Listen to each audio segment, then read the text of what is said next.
We decided to do our project on genocide in Darfur. The conflict all started from the Civil War, which created conflict in Darfur over land, resources, and power. This created the separation of regions to north, central, and south. Sudan is the largest country in Africa, with Darfur being located to the western part of Sudan with a size that equates to the country of France. Sudan is bordered by 9 countries in the Red Sea. The capital city is located in northern Sudan and named Khartoum. The land size of Darfur is 493,180 kilometers squared, which is about 1/5 the size of Sudan. Darfur has different forms of terrain throughout the 3 split regions. Northern Darfur is more desert. This is because it extends between the Sahara Desert and the northern part of southern Darfur. Central Darfur is split into 2 halves with the Jebel Mara, which is 10,000 feet above sea level. The eastern area of central Darfur has a very sandy and rocky terrain. In west central Darfur, there is flat land with very few trees. The terrain in southern Darfur mainly consists of rich alluvial soils. What is being referred to as the worst genocide of the 21st century began in February of 2003, and is also the first great episode of genocidal destruction in the 21st century. In this bloodshed, at least 400,000 people have been killed and more than 2.5 million civilians displaced or affected, which speaks volumes as to how devastating this dilemma has been for the nation that is Darfur. The victims of this destruction are the non-Arab or African tribal groups of Darfur, primarily the Fur, the Zagawa, and the Masilet, but also the Tanjur, the Burgid, and the Dejo, and many others. On the other side are the perpetrators, who are carrying out the genocide. These perpetrators are a group of government-armed and funded Arab militias known as the Janjaweed, which loosely translates to devils on horseback. Following independence from Britain in 1956, Sudan became involved in 2 civil wars for the most of the remainder of the 20th century. These conflicts were directly connected in northern economic, political, and social domination of largely non-Muslim, non-Arab southern Sudanese. Competition for limited resources played a big role. As these so-called nomads began to compete for land, traditional measures could not settle conflicts, causing the region to become more militarized. The complexities of fertile land transforming into desert, famines, and the civil war raging between North and South Sudan contributed to the rise in regional tensions during the 1980s. As oil was discovered in the western part of Sudan, the Sudanese government and international participants became more and more interested in the land in Darfur. Except for a brief stint during the 1970s, Sudan has been at war since its independence from Great Britain in 1956. With most of the fighting involving the Islamic central government in the north and the largely Christian and animist population to the south. The First Civil War ended in 1972 but broke out again in 1983. The Second War and famine-related effects resulted in more than 4 million people being displaced and, according to rebel estimates, more than 2 million deaths over a period of 2 decades. As the civil war between the north and the south reached its peak in the 1990s, the government ignored reports of rising violence in Darfur. While the comprehensive peace agreement ended the North-South War in 2005, it did not take into account the effects of the war in Darfur. In early 2003, the struggle for land and power in western Sudanese region of Darfur erupted into violence between the Sudanese government forces and rebel groups protesting the marginalization of the region's black African ethnic groups by the Muslim central government. Most successful talks thus far took place in Abuja in 2005-2006, leading to the Darfur Peace Agreement, also known as DPA. Present at these negotiations were the Sudanese government and 3 main rebel groups: the Justice and Equality Movement, JEM, Abdel Wahid Mohammed al-Nur's faction of the Sudan Liberation Movement, SLM, and Mini Manawi's faction of SLM. Competition between Arab and African tribal groups over the minimal primary resources in Darfur has been made worse by advancing loss of fertile land into desert throughout Sahel. In early 2008, the UN issued a hybrid United Nations African Union mission, UNAMID, to keep the peace in Darfur.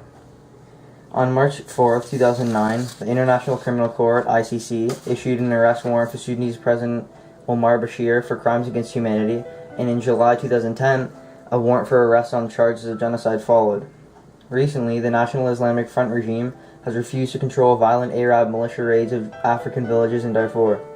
On top of that, a 21-year civil conflict that recently formally ended in southern Sudan, a historic agreement was signed in Nairobi on January 9, 2005. Darfur's rebellion found early success against Khartoum's regular military forces. However, this success came with bad consequences. The regime in Khartoum switched from a military strategy of direct confrontation to a policy of destroying the African tribal groups. The primary instrument in this new policy has been the Janjaweed, a loosely organized Arab militia force of perhaps 20,000 men, primarily on horse and camel, as discussed before. Also, Human Rights Watch obtained confidential Sudanese government documents in July 2004, which directly implicate high-ranking government officials in a policy of support for the Janjaweed. It's absurd to distinguish between the Sudanese government forces and the militias they are one, end quote, says Peter Takabude, Executive Director of Human Rights Watch's African Division. In July 2007, the United Nations authorized a joint UN-AU peacekeeping mission to replace the AU mission, but troop deployment did not occur until 2008. By 2009, the UN estimates that 300,000 people had been killed and 2.7 displaced since 2004, and the war and genocidal actions have continued on since then.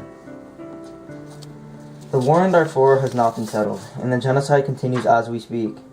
As of right now, there is no sign that normal agricultural production will resume at any time in the near future. Also, it does not appear as if insecurity confining people to camps for the displaced or villages under siege will be deterred, even with the planned deployment of additional African Union troops. Outside of Darfur, there is a lack of international funding and support on the matter, leaving Sudan on its own regarding the genocidal destruction.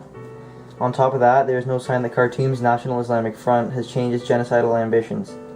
There is no sign that peace negotiations in Abuja, Nigeria will stop more than the, quote, Declaration of Principles, end quote, signed only recently. And there is no sign of the international humanitarian intervention that might stop the genocide. Due to all of this, it is clear that the deaths and genocide will continue further, especially since there is a lack of outside help. As long as Darfur is left to deal with the matter on its own, there will be no further progress towards a solution to this matter, as we have just seen. The results of genocide were quite severe, and there were a lot of negative repercussions from the civil unrest. Over 400 villages were destroyed, forcing millions of civilians to flee their homes and seek refuge. Roughly 400,000 deaths have been reported since the start of the conflict. Over 2 million people have had some sort of effect because of the conflict. There was an outbreak of yellow fever within Darfur. People were retreated to the neighboring country of Western Sudan, Chad, since they were driven out of their own country. Even though there were not as much danger in Chad, their living conditions were not ideal, and hygiene was a big issue. As well, the Sudanese refugees still faced persecution while they were in Chad. Chad was also a bit of a sticky situation because now they have 250,000 refugees settled on the border of their country and nowhere for the people to go. The UN estimates that 4,700,000 people in Darfur became dependent on international aid as a result of the genocide. International Medical Corps provided nutritional aid for Darfur. While there was some international support from the UN, a lot of countries sort of just forgot about Darfur and never really did much. There are a large number of famous people who are trying to bring more awareness to the issue at hand. Some of these people include George Clooney, Jonah Hill, and Don Cheadle. International attention to Darfur conflict largely began with reports by the advocacy organization Amnesty International in July 2003 and the International Crisis Group in 2003. Widespread media coverage did not start until the outgoing United Nations Resident Humanitarian Coordinator for Sudan, Mukesh Kapila, called for Darfur, quote, world's greatest humanitarian crisis, end quote, in March 2004. A movement advocating humanitarian intervention has emerged in several countries since then. The United Nations had a response for this conflict. On September 9, 2004, United States Secretary of State Colin Powell declared the ongoing conflict in Darfur, Sudan, genocide. Since that time, however, no other member of the United Nations Security Council has made any statements. In January 2005, an International Commission of Inquiry on Darfur, authorized by UN Security Council resolution, issued a report to the Secretary General stating, the government of Sudan has not pursued a policy of genocide. In April 2007, the judges of International Criminal Court, ICC, issued arrest warrants against the former Minister of State for the Interior, Ahmad Haroun, and a militia Janjaweed leader, Ali Kushaib, for crimes against humanity and war crimes, much like al-Bashir. The Sudan government says that the International Criminal Court had no jurisdiction to try Sudanese citizens and that it will only hand 2 men over to its custody. On 14 July 2008, prosecutors at the International Court filed 10 charges of war crimes against Sudanese President Omar al-Bashir, 3 counts of genocide, 5 crimes against humanity, and 2 of murder. Overall, in summary, the acts are still proceeding, and unless there are international help and support that we have not seen from the UN or any outside countries, this genocide will continue further.